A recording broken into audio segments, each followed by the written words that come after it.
Hey, what's up everybody? This is Brian Rice, and in this video, I'm going to tell you why I have decided to return this brand new Wacom Intuos Pro that I bought just a couple of weeks ago, despite the fact that it is a fantastic tablet that I would recommend to nearly anybody who's interested in getting one for themselves. Stick around. So a quick rundown of this particular tablet. It is the Wacom Intuos Pro Medium, model number PTH-660. It's the one that was released in 2017 and has Bluetooth connectivity. And it also includes the Wacom Pro Pen 2, which has over 8,000 levels of pressure. So why did I decide to return this? Well, ultimately, and some of you out there may have guessed this by now, but it is because I already own the older model from 2013. This is the Intuos Pro Medium, model number PTH-651. And I've had this for about 5 years now, going on 6 years, and it's been great. But recently I was thinking that maybe I wanted to upgrade and at least be able to get away from having to rely on the wireless fob that takes up a USB port and take advantage of the Bluetooth that the newer model offers. And also, I really was enamored with the size difference, how much smaller this is. These are both mediums. It's just that they've streamlined the newer model, removed the bezels so that it feels much more compact. Obviously, it's a solid feeling tablet, and it's sized a lot closer to like an iPad. So if you're used to using a tablet, whether it's an iPad or an Android, it feels very close and you can sit it in your lap very comfortably and use it. I mean, that's how I use it. I know a lot of people, they probably set it on their desk and they operate it just like this. What I like to do is literally have it on my lap. But as the return deadline approaches here in a couple of days, I got to thinking about whether or not it's really been worth it to upgrade, because even though I got it on sale for around $300, and I will set a link in the description below for you to go check out for yourself, I really began to realize that I don't know that I'm getting enough value out of it compared to the older model. While I love the size of this, I love the compactness of it, I love the way it feels, and the surface has a slightly different texture than the older model, which I do prefer the surface texture on this one. Again, it's just about value and what else I can be doing with that $300 that I spent on this.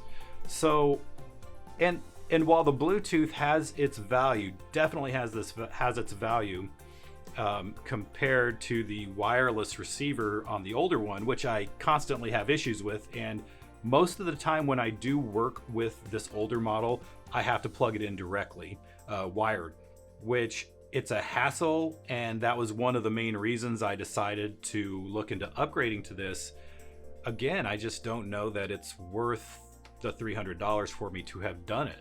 It's not a knock on the quality of this tablet at all. It is fantastic. And there are some reviews that I have seen at various places online where a lot of people were complaining that the surface of this is so textured that it wears out the nubs of the pens so quickly, and they have to replace them and all that stuff. And a lot of people were angry about that. I can't really say that that's been my experience. It is a bit rougher. Despite what one reviewer said online, it doesn't feel like sandpaper. Somebody out there actually claimed that the surface felt like very fine sandpaper. It does not. It's just a little bit more textured. Like I said, it's a little bit more rougher compared to the very smooth feel of the older model. And while the Wacom Pro Pen 2 has over 8,000 levels of pressure versus the older pen, which has about 2,000 levels of pressure, I personally don't see the difference very much in my own use case, because I'm using this to edit photos. I'm removing blemishes, I'm masking, I'm removing flyaway hairs and stuff like that. And my understanding is that the benefit that people see in the difference between the two pens as far as pressure levels is when you're drawing, especially when you're doing things like shading. You know, the lighter you apply pressure on the pen, the more it's going to read that on the tablet, because you have those extra pressure levels.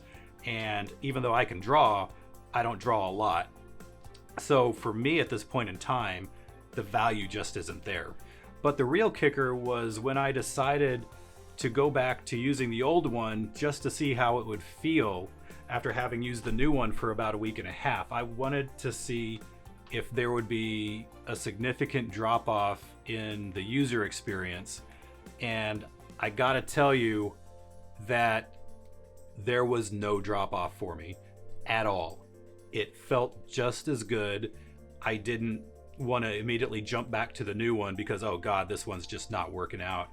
So like I said, I ended up having to go back to working with this connected via cable.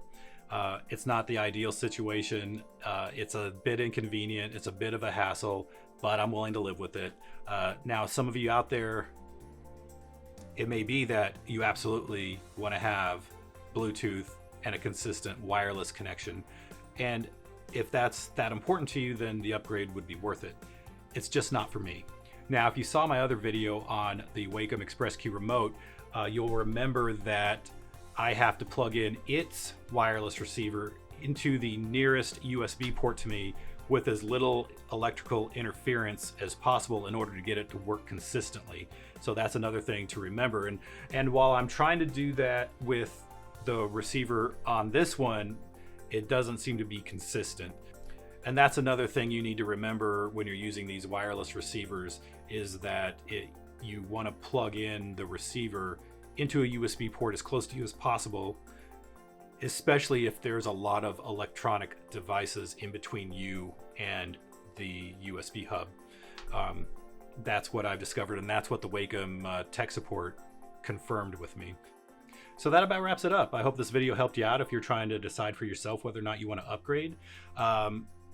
Like I said, despite how fantastic I think this newer version is, the value proposition to me just isn't worth it compared to keeping this older model. And it may be different for you. You may want the newer texture, you may want the wireless connectivity, the Bluetooth connectivity that is, and you may prefer the pressure levels on the newer pen.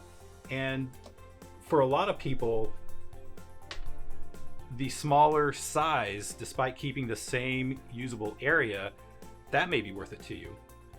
I just think that for me, from a user experience, it wasn't that much greater. And like I said, it's really, we all have a finite amount of money to be spending on stuff. And I just realized that for me, that money could be better put elsewhere into something else. And so let me know what you think. Do you have you upgraded yourself? Do you think it was worth it? So anyway, thanks for sticking around. I hope you liked the video. Please like and subscribe, and I will see you next time.